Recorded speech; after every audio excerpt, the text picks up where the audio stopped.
我就举个例子吧，就是因为我最近听说一个朋友的他的老师，就是也是教声乐的，然后但是那个老师的老板，的校长就是携款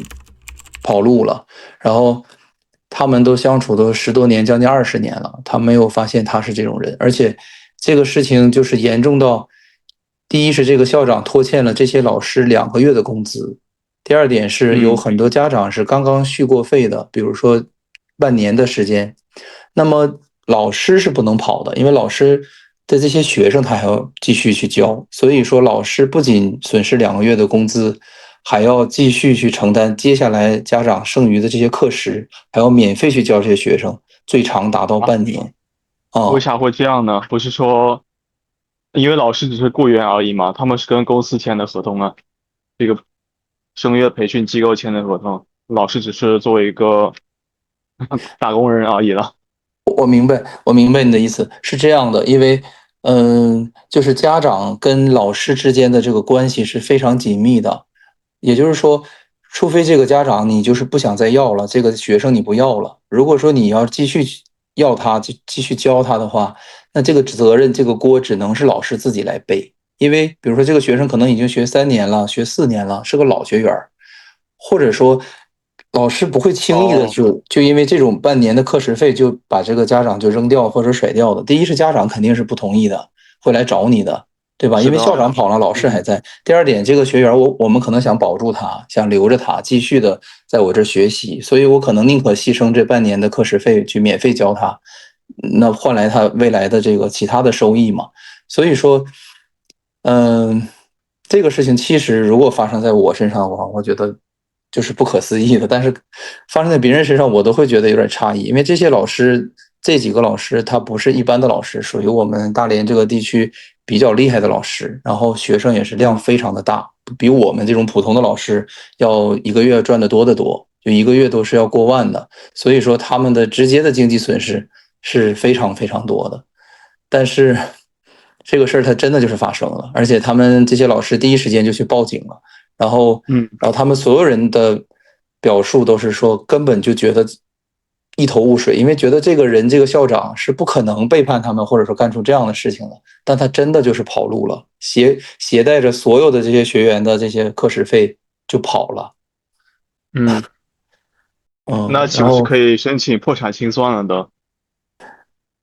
应该是没有那些东西的，就是他们就像是一个私人的那种的学校，反正我也不懂，反正就是校长抓了所有的钱，然后他走了之后呢，这个钱其实是要不回来的，然后学校也没有什么东西可以抵给这些老师，也没有什么资产，就是可以去像正常公司那样吧，因为我也不太懂，然后学校的房子也都是租的，所以也就是说，这个校长他是算计好一切之后，他才选择跑的。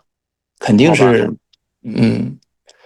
所以这些舞蹈老师、声乐老师就要去自己，钢琴老师就要去承担这么大的一个经济上的负担，即使他们没有做错任何的事情，而且最可怕的一点就是，最可恶的就是，其实这些老师当时是跟着这个校长一起出来的，从另一家更大的机构里面一起出来的，是相信了这个校长的为人，跟他一起去创业的，相当于哦。嗯，所以短哎，短的那挺三四可悲的。年时间是非常可悲，对，不是他们随便找的一个人，是当时这个校长领着他们出来的，嗯，所以所以，如我，果就是嗯，他已经在大连是一个非常有名望的音乐老师的话，那完全可以自立门户嘛，就是自己租几间房，然后有那是些设备的话可以教学生了。是，所以这些老师现在的选择直接就是自己去租教室、租房子，自己做自己的工作室或者学校，再也不会去跟任何人合作了。嗯因为他们之前就是懒得去经营一些东西，所以就只想搞教学，所以就选择跟这个校长去搞合作，跟这个领导人去搞合作。但是经吃了嗯 这一亏之后，那你肯定，其实他们完全是有能力自立门户的，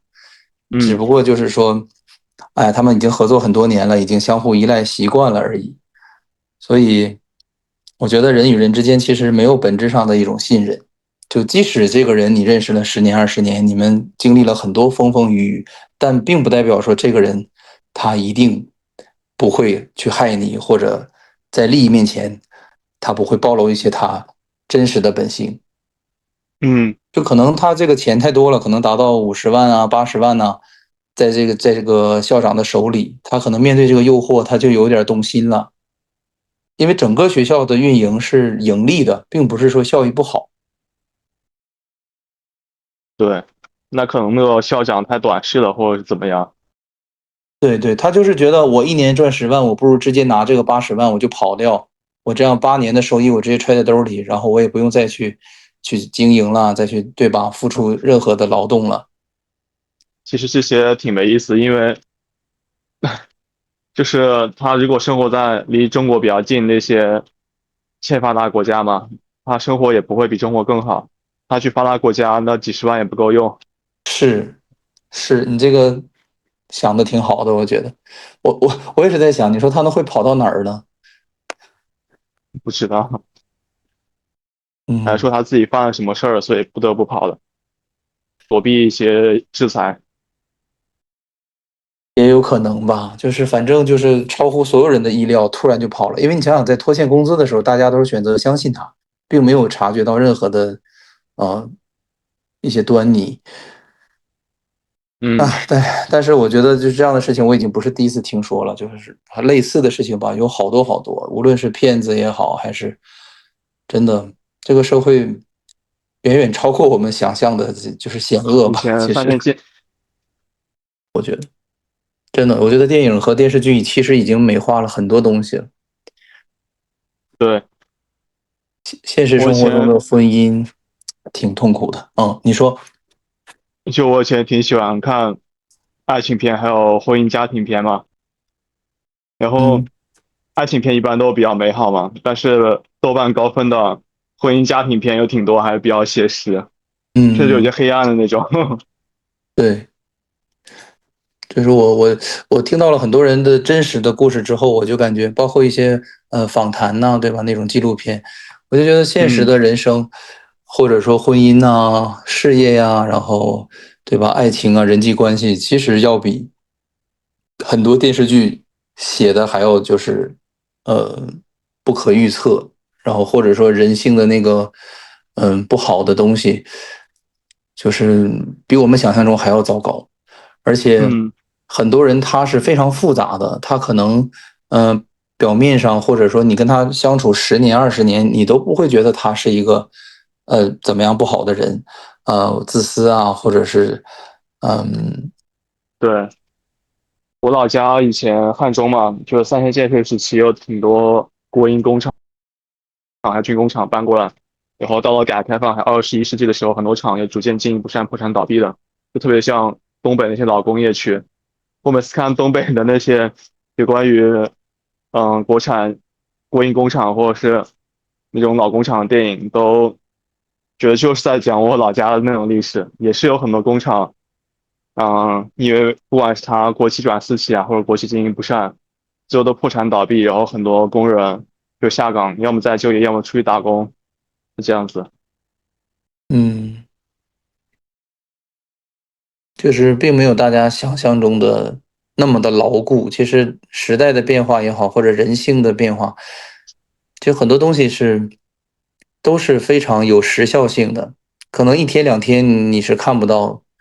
它的这对啊，种可变性的，但是真的你假以时日，1年2年10年8年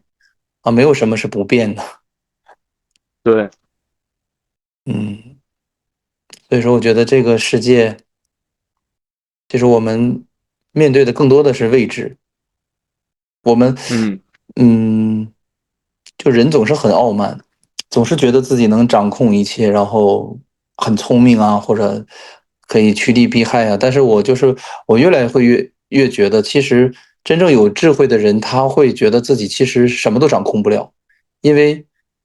当你觉得你能掌控一切的时候，其实就是一个最愚昧的状态，因为一切都不在我们自己的掌控之中。对，人能掌控还是比较少的一部分。对，或者说，有的时候我们很简单的事情我们会掌控，会觉得，哎，如果我这样，他一定会那样，或者这个事情一定会怎么样去发展。但是有的时候人稍有不注意，就比如说我们拿一个水杯啊，正常来讲每一次拿都是能拿得住的，但可能就那么一次不小心没拿太到位，就掉了，它就碎了，然后自己嗯回过神来会觉得，哎，怎么会这样，对吧？很诧异。但是我就发现生活中的好多意外其实都是这样发生的，是你完全没有防备和觉得不可能的时候，它才有可能嗯会发生。嗯，就是塔勒嗯布说黑天鹅事件，有一些你平常日子过得好好的，你觉得可以一直这么过下去，直到突然有一个打击。比如嗯说塔勒布之前，他老家是黎巴嫩的，黎巴嫩以前就像欧洲的那些发达国家一样繁华。然后他小时候也是贵族之一嘛，生活得非常优渥，直到有一次他国家突然崩溃了，然后遭受重大的战乱，所以他又不得不跑到美国去。然后他又对于风险特别看重，所以塔勒布既是一个哲学家，也是个复杂科学家，他是嗯个很厉害的投资人。他又是很重视你不只是在牛市当中可以过得一帆风顺、赚得盆满钵满，他嗯反而是在遇到经济危机的时候，他也能每次都熬过去，还能大赚一笔。就是他说的黑天鹅事件，还有反脆弱，就是让我们的生活人生变得更加坚韧一些。嗯嗯，哇，那他这个洞察的好深呢，感觉很有深度啊。对，很多投资者看他的书，嗯嗯，所以像我们平时会买一些意外保险、医疗保险、人身保险这些，他们投对，资者就会用，刚好又是增加你的风险和收益嘛，他们会用对冲还有期权来平缓你的收益，就是不让你的收益大起大落。哦，对，哦，我对经济不是太懂，但是我大约明白那个意思。嗯，我觉得你可以讲一对，讲音乐呀，我们音乐聊了这么久了，没有聊过一期音乐音乐啊，音啊。乐音乐聊啥呀？哪方面呢？你说，因为你好多都是主观的东西啊，就是个人审美的东西。啊，那就是要个人聊审美的东西才有意思啊，不然你聊客观的，GPT 都会告诉你。反正我现在也会偶尔也会用一些 AI，然后来帮我，就像查字典一样，帮我解释一些东西。然后我就觉得啊，AI 说的还是挺全面的，这是我有时觉嗯，得他说的挺好的，是一个很好的一个字典，很好的一个工具，就是可以让人快速的捕捉到很多想要的知识点。要不然原来的话对，会就是效率挺低的嘛，得查很多视频资料啊，这样的。哎，你有什么想聊的吗？或者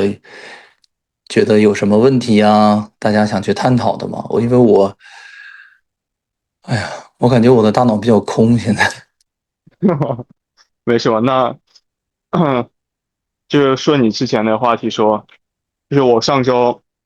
我刚跟我女朋友结婚嘛，我没有告诉哦，客人，我怕她伤心。好，非常感谢啊！我们会在下周更新，请订阅支持一下吧。我们会在螺旋上升的水晶上继续我们意识的进化。我们正在获得内心的勇气，将自己交给了灵魂，迈向了完全未知的领域。我是谁？我来到这个世界上究竟要做什么？进化的新阶段已经开始，意识到无限的爱会让我们开启一场前所未有的灵魂旅程。